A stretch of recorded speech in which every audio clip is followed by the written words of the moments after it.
Fechou. Deu certo. Tá gravando? Tá. Tá bom. Deixa eu ajeitar aqui. O corte um pouquinho? É fazer aquele repicadinho.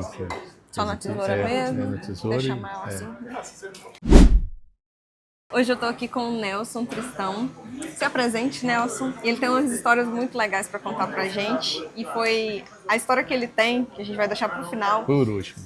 Foi a melhor história de barbearia que eu já ouvi na minha vida. Muito engraçado. Mas ele tem muitas lições aqui que eu já aprendi com ele na minha cadeira. Eu queria deixar registrado aqui. Fica à vontade, Nelson. E aí, tudo bem com você? Sou o Nelson Tristão.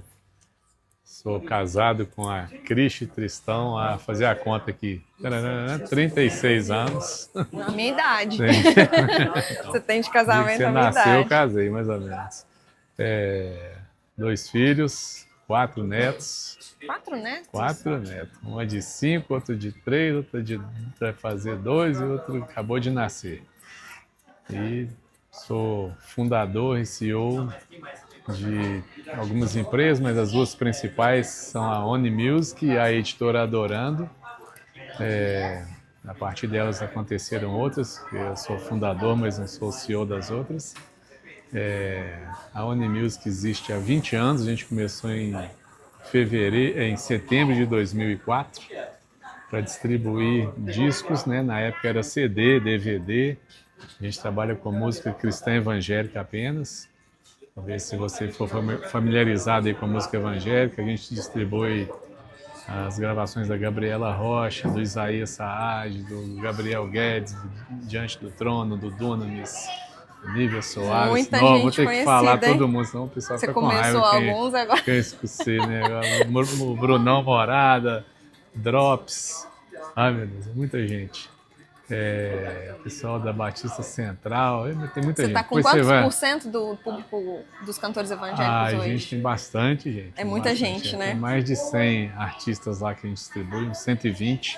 Depois você vai lá, Oni Music com I, igual ônibus, onimusic.com.br. Tá lá em associados, você vê todo mundo lá. Ó, Ana Nóbrega, tô lembrando de mais gente. Tem muita gente. Ó, se você está com a gente lá no Facebook, não, você desculpa aí, porque a memória está falhando. E também eu sou fundador e CEO da editora Adorando, que a gente trabalha com direitos autorais. Uma música gravada, tem o compositor que fez essa música, né? Um ou mais. Então tem o direito autoral que a gente cuida também. A gente cuida no Brasil de mais de 260 mil obras musicais, todas cristãs evangélicas. A maioria são obras estrangeiras aqui no Brasil. Aí é o que a gente faz distribuição em todas as plataformas. Quando você vê música desse pessoal lá que você estiver consumindo, primeiro, muito obrigado, depois fica sabendo que a gente é que está por trás aí fazendo a distribuição. Aí tem um bocado de história aí para contar. E como é que começou, Nelson? Teve uma história que você me contou de um direito autoral, de um cantor lá de fora. Como é que começou isso aí? Que você fez essa transição de pequeno para grande? O que aconteceu? Na época do CD, não era tão democrático assim a prateleira para pôr disco, né? Então você tinha uma oportunidade menor de ajudar os artistas. A gente tinha 5 funcionários e 20 artistas que a gente trabalhava, distribuindo CD e DVD.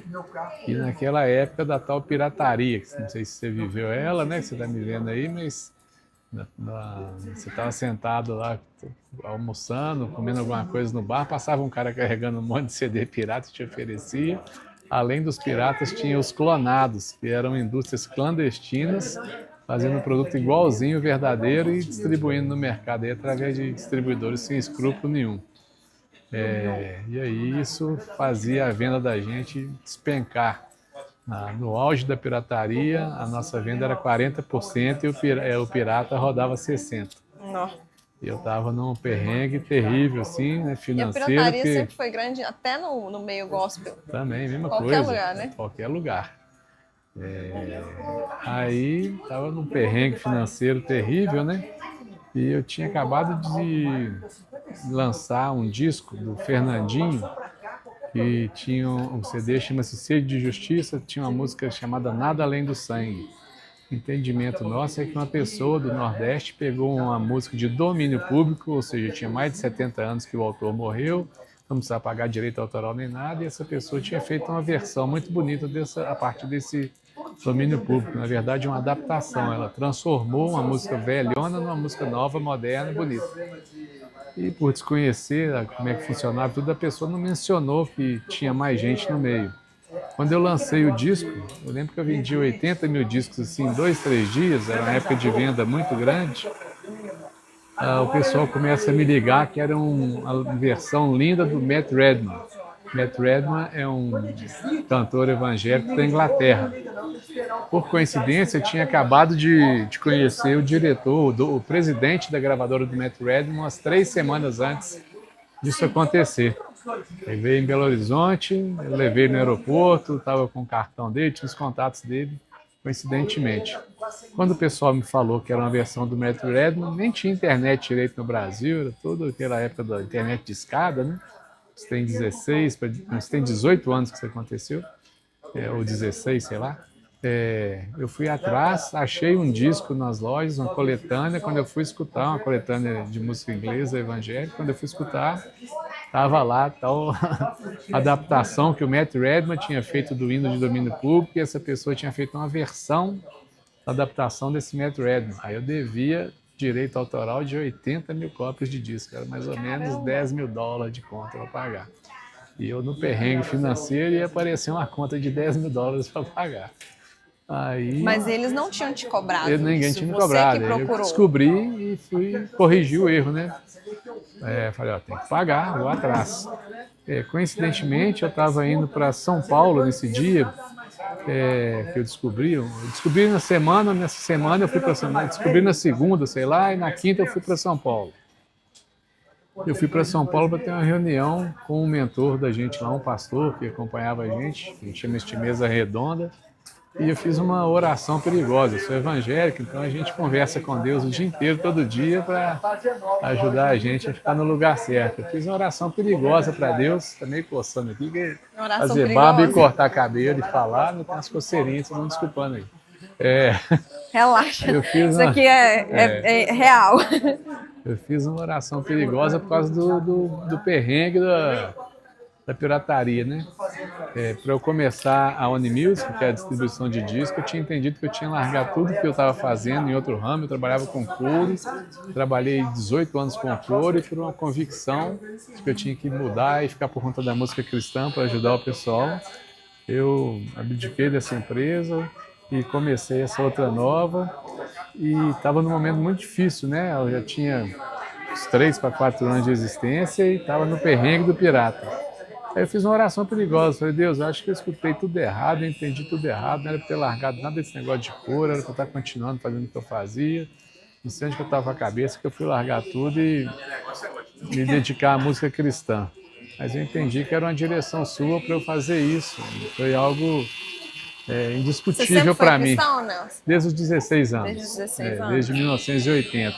Se fazer conta aí, eu tenho 60 anos, tá? Se você ficar fazendo conta, 2024, tenho 16 anos, tenho 60 anos.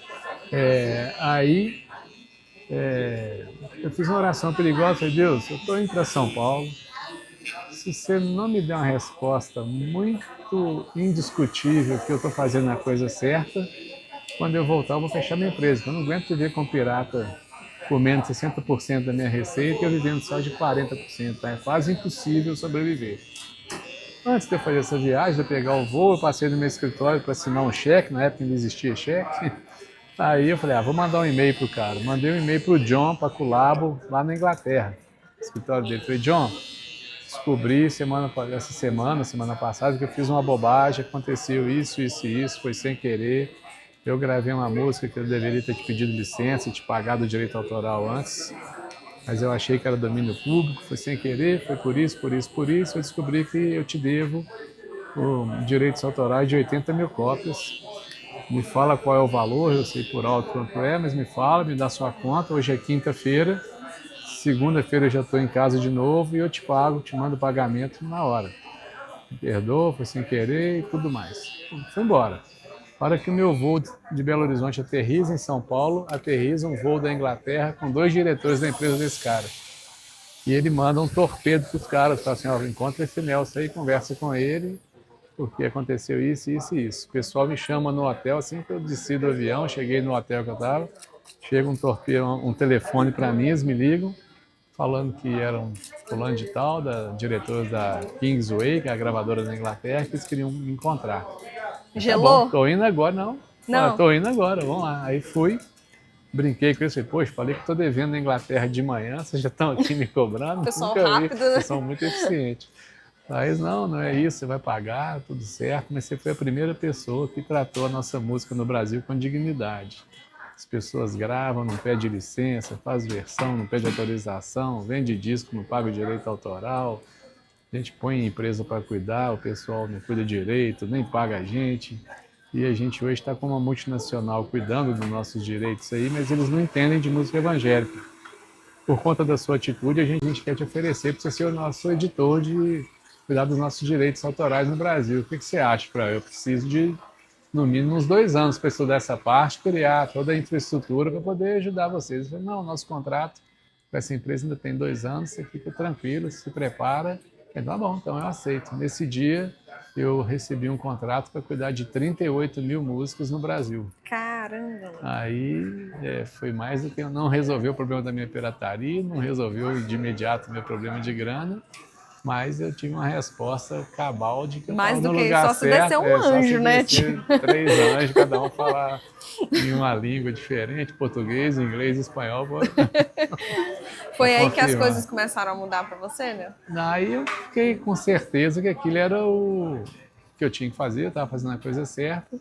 Não resolveu o meu perrengue de financeiro por causa dos piratas, mas me deu uma certeza que eu estava fazendo a coisa certa. Falei, tá bom, então eu vou passar por esse momento de perrengue. Paguei os caras lá, fiz tudo direitinho. Passados 2 anos eu comecei a editar. Eu lembro que no final do primeiro ano eu arrecadei 12 vezes mais o que eles recebiam nessa empresa multinacional e no outro ano 15 vezes ou vice-versa. Uma vez 15, outra 12, mas foi essa ordem aí. E eles começaram a falar, peraí, o que você está fazendo? Você aumentou demais em muito pouco tempo a nossa arrecadação, o que você está fazendo? Eu estou trabalhando, aprendi o que tem que fazer e estou arrecadando. Aí eles começaram a me apresentar para os concorrentes e colegas deles, né?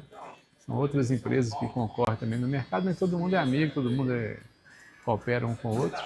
Hoje a gente cuida de mais de 260 mil obras no Brasil, mais de 260 mil músicas, porque eu fui pagar uma. Porque você resolveu Porque pagar resolvi um. pagar uma, fazer a coisa certa, né? Independente do resultado que vai dar, você tem que fazer a coisa certa. E eu vejo assim, eu já te atendo tem pelo menos uns 3 anos, né? Por aí. Por aí, né? Assim, nesses 3 anos, a gente conhece as pessoas nas pequenas atitudes, eu falo assim. A gente conhece muitos clientes da gente. E o Nelson é um cara muito íntegro, assim. Eu lembro, a primeira vez que eu estranhei um comportamento seu, acho que eu nunca te contei isso. Agora eu posso contar que eu tô indo embora. Foi num dia que você não conseguiu chegar e as meninas falaram assim que você tinha pagado o meu serviço do mesmo normal, jeito. tem que pagar, Eles sempre têm esse hábito. Eu tem ocupei gente sua hora, né? Você Exato. ficou sem trabalhar por minha culpa. Então, E a gente, você não tem nada com isso, não. Muita tem que gente pagar. dá bolo no profissional, tá nem aí, e tipo assim, é como se fosse normal. E pra Não é você normal, não, isso sempre não, foi isso uma atitude até de uma pessoa assim, muito Caxias, a gente vai ver, mas eu também sou muito assim. E a gente reconhece as pessoas no pequeno, né? Não é no prejuízo grande, eu tenho uma né? máxima assim, eu não quero causar nos outros o que eu não quero que cause em mim. Então, assim, se eu fosse o barbeiro e o meu cliente não viesse, ele estaria me prejudicando, porque aquele horário não tem como você pegar alguém na roupa, tá a fim de cortar um cabelo, que eu tô com o horário vago. Não tem jeito de fazer isso. Então, eu te dei um prejuízo nessa hora de trabalho. De forma alguma, eu vou fazer isso. Então, meu jeito de encarar, as pessoas acham que eu tenho alguns mentores, assim, pessoas que me ajudam, que me ensinam e tal, né? E uma delas fala para mim assim, Nelson, você tem que agir por princípio e não por preferência. O que é agir por princípio? O que é certo você faz. Azar, se vai sair do seu bolso, você vai perder, você vai ganhar, não importa, faz o que é certo. Por preferência, assim, onde que eu vou levar vantagem? Deixa eu fazer. Por exemplo, esse negócio da grana lá, eu podia ficar calado, não pagar uma conta de 10 mil, estava sem grana nenhuma, eu tinha que pegar dinheiro emprestado para pagar 10 mil dólares. Chegou da noite para o dia, mas eu tinha que pagar, a obrigação é minha. Aí fui pagar e aconteceu o que aconteceu. Eu podia ficar calado e agir por preferência. Eu falei, não, tem que agir por princípio. Então, Eu acho é o que que eu hoje em aprendi, dia, que eu ensinei para meus filhos e tento ensinar para as pessoas. Né? eu acho que hoje em dia foi até um dos motivos que eu quis gravar isso com você, porque Uhum. eu sei que isso faz parte, assim, do seu caráter mesmo, né, de quem você é. E eu acho que isso, a pessoa não tem como ela não colher fruto disso lá Ah, na não pode, frente. pode. Você pode, igual você falar, eu tive prejuízo momentâneo, né? Não é nem Mas prejuízo, um eu tive um saldo, desembolso exato, exato. momentâneo, é uma obrigação minha, né? E assim, você teve o perrengue, ele é É, momentâneo, mas a prosperidade é uma coisa que você constrói ao longo ela de vem. um caminho, A fazendo as gente coisas que tem que colhe ser a feito, partir né? das decisões que a gente toma, os caminhos que a gente toma, que vão determinar o que a gente vai colher. Eu sou bem tranquilo para fazer isso, sim. Não pretendo mudar, não. E você dorme em paz, né, Nelson? Durmo. A coisa que eu Isso faço é é um dormir bem, viu? diferencial, Durmo né? tranquilo. Sem pensar em nada que eu fiz de errado para poder dormir, não. Não tem Tem que perrengue, processar nada. exato, não tem consciência Não, pesada. Eu tem acho que nada. isso ajuda muito. Dá para dormir, É, viu? o Nelson é um cara muito sossegado, ele tem uma qualidade incrível que ele responde o WhatsApp quase que imediato. Você Não tem tem nenhum toque, né? verdinho. Não tem nenhum, Não tem nenhum verdinho. quase que um toque, assim, você manda uma mensagem pra ele, ele Mas é o único lugar responde. que eu respondo rápido é telefonema. Você mandar um Né? direct no Instagram, ele vai ficar pendurado Vai lá ficar o até resto da vida. um dia que eu resolver olhar. Você tem Instagram? Tem, mas não uso. Eu nem sabia que tinha. Tem, mas não uso, não. Acho que tem uns 4 meses que eu postei alguma coisa. O Nelson, e hoje, assim, a sua rotina são as duas empresas? As 2 empresas. Você tem muito negócio fora também, né? Eu represento empresas de fora para administrar o catálogo deles aqui, né? Eu represento empresas dos Estados Unidos, uma empresa da Austrália, 2 empresas da Inglaterra, uma empresa na América Latina. Então, tem que sempre estar aqui em algum lugar para poder estar trabalhando. Né? Porque o Nelson tá aqui, daqui a pouco ele fala, tô viajando, Tô tá lá e tá. viajando, né? Eu vou muito para Nashville, que é a terra da música, né? A turma tá toda lá, Verdade. toda hora eu tô por lá. Esse ano você realizou também, né? Os seus 60 anos, você fez uma viagem para Esse ano eu dei conhecer. uma passeada. Deu uma passeada boa. Passeada pra Cris. Foi legal. Foi o que você fez? Você machucou seu dedinho de viajar, não foi? Foi. Eu pratico uma luta, tinha uma Krav Maga, dei uma rodada em cima do dedo lá, com o dedo inchado, mas deu certo. Você tá treinando agora para um teste, né? Tô meio no estaleiro, que eu tive um problema, tem que esperar 30 dias para voltar a treinar. Sério? Aí, hoje, agora, nesse momento, está tendo teste para faixa laranja e eu não pude ir. Nossa, você tava correndo direto, né? Tava correndo igual um desesperado O aqui. que você arrumou? Um problema no olho, aí eu No tive olho? que fazer uns laser no olho, aí tem que esperar cicatrizar para poder andar. Nossa, eu não sabia dessa. Foi quinta-feira passada que eu fiz o laser. Aí tem 30 dias agora no estaleiro para poder recomeçar. Você vai ficar pro próximo teste? Aí tem que ficar pro próximo. Não, já estava Nossa. conseguindo bater a meta? Tava quase. Tinha que Tava correr quase. 2 km em 10 minutos. Tava fazendo em 6. Um velhinho de 60 até que tava bom. Tava bom, hein? Isso é muito disciplinado, né, Nelson? Sou. Com tudo. Com tudo. Busque ser, né? Sim, com comida eu não sou muito disciplinado, não. Até vou comer umas porcarias, que a patroa vai dar umas xingadas, mas. Isso também é uma característica curiosa sua. Você tem um estômago é de bode que fala? De Quando a pessoa avestruz, come de come de avestruz. tudo. Ele não nega nada, né? Não, Você eu já gosto de comeu experimentar tudo que é de comer, se falar, eu quero comer para ver como é que é. muita coisa estranha, já teve Gosto de comer nesse coisa, eu gosto de comer de cardápio tudo. aí. Gosto. Gosto de descobrir restaurante, gosto de descobrir coisa legal de comer. Nessa sua Não bebo viagem, bebida alcoólica, mas gosto de comer. nessa sua viagem pra fora, eu lembro que você tinha me falado de umas coisas estranhas que você comeu por lá. Comi, deixa eu lembrar, comi escargot, comi rim de vitela, comi um monte de trem esquisito. Mas você gostou? Gostei, é bom. É bom? Todos os dois foram muito Tem bem alguma feitos. coisa que você não Perninha de rã, gosta? Perninha de rã? assado, bom demais. Tem alguma coisa que você não gosta? Que você, tipo assim, você comeu e falou, não quero repetir? Ah, eu não gosto de pepino. Pra mim, pepino é comida de ser humano. Pra mim, pepino é Você comida de come bicho rim que de alguém bicho? inventou que é pra ser humano comer. Detesto pepino. Meu irmão fala que tem um gosto de fiação de chuveiro queimado. Não é por comida de aí, ser não é? humano. Pra mim não é comida de ser humano. Não é? Inventaram que queria pra gente comer, mas não acho não. E esse ano também você descobriu uma característica sua, que você chegou aqui Descobri. surpresa. Falando Como é com que meus foi amigos, isso? tudo que descobri que eu sou um Asperger. Aí depois você vai na internet e descobre o que é isso aí. É uma síndrome que... uma síndrome que atrapalha um pouquinho a sociabilidade. E você já tinha reclames disso aí, Nelson? Não, eu sabia que eu era meio esquisito, mas aí descobri. Você precisava só de um diagnóstico Diagnosticar. para mostrar para os Na pandemia, o pessoal falou assim, como é que foi o perrengue da pandemia? Eu falei, cara, a única diferença é que eu usei máscara, o resto, minha gripe foi normal. Já não gosta de socializar, mas a sua minha. mulher não é assim, eu não tenho problema né? de socializar, não, só que não tem necessidade. Não né? tem. É. Não faz Se falta precisar, nenhuma. eu socializo, mas se tiver que ficar sozinho, quieto, eu fico. Não tem problema, não. Não, aí descobri, fiz um monte de teste lá, um teste para todo lado e descobri o que é isso.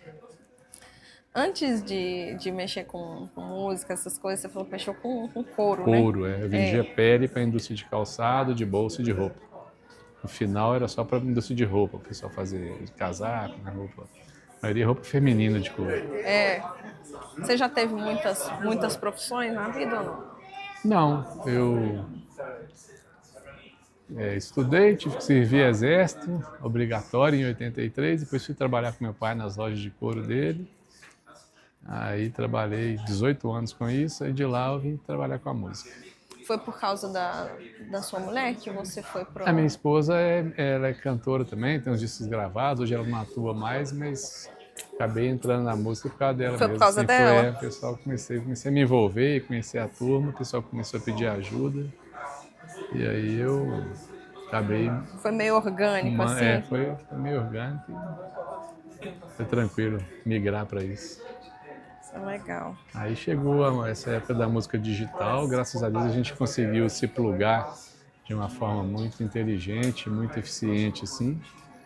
E hoje, pra gente, a gente deve estar algumas vezes maior do que a melhor época do disco físico, né, do CD e do DVD. Se eu pegar a minha melhor época de CD e DVD, a gente está algumas vezes melhor do que essa melhor época. Graças a Deus, E tudo não deve bem. ter sido fácil, né? Tipo assim, migrar de uma coisa para outra, né? Se você estudar, encarar, roda. Tá bom o tamanho aqui, né? Acho que tá. Tá. Acho que tá. Vou passar pra barba. Uhum. Gente, passa o pezinho, que eu também tô com o nariz coçando. Com uns pelinhos aqui. Você quer que bate o vento aí? Aí... Depois eu corto. Uhum. Bate aqui. Tá bom. Aí na migração para o digital a gente conseguiu entender como é que tudo funciona, como é que faz os contratos direto com as plataformas para não ter ninguém como intermediário e a receita de royalties para a gente passar para os artistas que a gente trabalha. E foi bacana. Eu gosto de mudança também, eu gosto de desafio, foi tranquilo de fazer rodar. O que você acha assim que é imprescindível para uma pessoa que quer empreender, seja lá qualquer área? Resiliência, inovação e curiosidade. Inovação e curiosidade é quase que irmã gêmea uma da outra, né? Você inovar, você tem que ser curioso, senão você não inova. Mas acho que resiliência e inovação. A gente vive numa era que todo dia tem coisa nova e os desafios são cada vez mais complicados. Você tem que se adaptar, né? Desanimar no meio do caminho, fica pelo meio do caminho. Tem que tentar se adaptar. Eu servi exército, como eu falei, em 83. Aí eu aprendi resiliência no exército. Você ficou muito tempo lá? Serviço obrigatório de um ano, né? De um ano. E... Servi na PE de Belo Horizonte. Aí ralei igual... Pagou os pecados. Paguei tudo que tinha que pagar lá, mas você sai com uma resiliência lá em cima e não esquece como é que faz para ser resiliente. Então foi muito bom essa fase, muito boa essa fase. E a curiosidade para inovar, né? Sempre tem uma coisa nova, sempre tem algo novo acontecendo. Você tem que gostar de mudança hoje para você continuar relevante no que você faz. Cortar cabelo, por exemplo, mudou demais, né? Tem a história do barbeiro que vamos falar daqui a pouco. Pois é. Tem uma diferença um pouquinho. Ainda bem que mudou, senão nós não tava tendo essa conversa aqui, né? Nelson, sobre essa parte ainda de resiliência e tudo mais. Tem quanto tempo você pratica esporte, o Krav Maga? O Krav Maga tem pouco tempo, uns 3 anos. Mas talvez. Você já fazia outra coisa antes disso? Eu jogava bola, né? Amadoramente. Teve alguma né? coisa que você aprendeu lá que você trouxe para sua vida No profissional? Krav Maga? É. O Krav Maga tem uma filosofia, ela não é uma arte marcial que tem competição, né? Ela é uma defesa pessoal. Ela foi criada para atender o exército de Israel. Quando Israel virou uma nação, um sujeito chamado Imi, o sobrenome dele é muito difícil, eu não sei falar o sobrenome dele, não. Lish, não sei o que lá. Imi, ele era um lutador de wrestling e de boxe amador na Europa. E ele é judeu, morava em Bratislava, me parece. E ele começou a criar um sistema de defesa pessoal. E quando foi criado o Estado de Israel, o pessoal voltou e tudo, ele voltou junto e criou essa defesa pessoal para as forças especiais de Israel. Depois ela propagou para o exército todo de Israel. Hoje, se não me engano, tem escolas sendo ensinadas em Israel. E foram tendo academias pelo mundo todo. Eu treino na academia que é ligada ao mestre Kobe, e foi um dos alunos, dos primeiros alunos do criador do Krav Maga, e é um judeu também, que trouxe para o Brasil essa luta. E eu treino numa academia que é ligada a ele, então é um Krav Maga muito puro, muito igual que foi criado. E a filosofia de defesa pessoal, ou seja, você não quer confusão com ninguém, você não quer briga com ninguém, você não vai buscar briga com ninguém, mas se estiver numa situação de risco, você sabe o que tem que fazer, você tem que acabar com a confusão em segundos para você ir embora para casa. Uma filosofia que você vai embora para casa, pega o seu opositor ou os seus opositores, coloca eles para dormir e vai embora para casa. E por que não tem campeonato no Krav Maga? Porque é tudo muito agressivo demais, né? Se você entrar num site para você ver, todos os golpes são para jogar a pessoa no chão para fazer dormir. Ou prepara para fazer o cara dormir no segundo golpe ou terceiro. Não dá para competir com isso, não. Não dá para competir. É muito. Toda hora tem que acordar vale os tudo, outros. Não tem regra, né? Não tem. Qualquer arte marcial tem regra. Então, se você pratica uma arte marcial, você fica até condicionado à regra. Se você está numa situação de rude defesa pessoal, você pode às vezes nem desferir um golpe, porque você está doutrinado que golpe não pode sair, você acaba não soltando ele. Para magar, vale tudo que você tiver na mão. Tem um monte de tesouro aqui, ó. Um monte de maravilha se tiver uma confusão. Tem um monte de tesouro para usar. Essas aí, se uma Komacai dessa aí, eu tô com o dedo todo arremendado aqui. Nossa, tem um monte de coisa aqui. Você chega no restaurante, você pega a cadeira e vê o peso da cadeira. Se precisar de usar a cadeira, você já dá uma você já testada. sabe que peso que ela tem. Eu peguei essa mania. Nunca briguei Sério? na vida, nunca tomei um soco, nunca dei um soco a ninguém. Pretende nunca usar? Não pretendo nunca usar. O pessoal fala, pô, você é muito tranquilo, você já brigou? Eu falei, nunca briguei. Por que você está fazendo isso? Você é igual seguro de vida, pago para não usar. Exatamente. Aprendo para não usar. É melhor que nunca tenha motivo para usar, então né? A ideia do Krav Maga é não caçar confusão, mas se tiver, você tem que saber o que fazer. É legal, o que leva para a vida é isso, sabe? E a reação, você não defende sem atacar. Toda defesa do Krav Maga tem na mesma hora um ataque. É imediato. É junto. Bateu, levou. Se você tomou um soco, você defende o soco e dá outro. Dá um pedão, dá um chute, alguma coisa você tem que fazer. Tem que retrucar. E tem que ter muita energia para fazer. Tem que ser muito rápido e com muita energia. É bom para É bom que descarregar. Aí descarrega lá. Os você bonequinhos já é calmo. sofrem lá. É o boneco que vocês fazem. Vocês não treinam. Nas cabecinhas. As cabecinhas. Quando tem que dar soco, é nas cabecinhas. Nelson, eu vou começar a fazer sua barba. Tá. Mas conta a história pra galera do seu barbeiro, que eu acho que essa foi a melhor de todas. Não, eu tava falando aqui, pra ele aqui que a barbearia mudou demais, né? Então, graças a Deus. Eu tenho uma data de nascimento antiga, né? Eu tenho 60 anos, então quando eu era criança, assim, tinha 10, 12 anos, morava na Zona Leste aqui de Belo Horizonte, minha tia também, num bairro ao lado, ela tinha um armarinho. Armarinho é uma loja de variedades que vende linha, botão, shampoo, de tudo, caneca, de tudo. Agulha. Da pessoa e para casa, agulha, de tudo. Aí nas minhas férias eu ia para lá, ficava com meu primo e o avô dele tomando conta do armarinho, ficava lá para distrair, trabalhar. Aí ela dava pra gente, o pagamento era comprar um biscoito frito e beber um suco lá no lugar do lado lá que tinha. Bom. E do lado desse boteco que vendia isso tinha uma barbearia. Nossa. E um dia tá eu e meu primo lá na esquina comendo biscoito e tal, e tinha um barbeiro fazendo a barba de um velho, cara bem velho, bem assim, antigão, bem mochibento, assim, aquela... E o cara ficava lá assim, eu preciso que você sopre para eu poder cortar, porque a navalha estava quase Se ele passasse, ia cortar a pele. Ia Né? cortar. E o velho não conseguia encher a Era boca. pra- Ele fazia isso e vazava o Porque ar. não- Ele não tinha força para segurar a bochecha cheia. O barbeiro, uma hora tal, ele passou o dedo na calça, enfiou a mão na boca do velho, esticou e começou a fazer a barba. Daqui a pouco ele enfiou do outro lado e fez a barba, passou a mão na calça e ficou por isso mesmo. O dia que eu contei para ele, eu tava precisando era acabar minha barba rápido.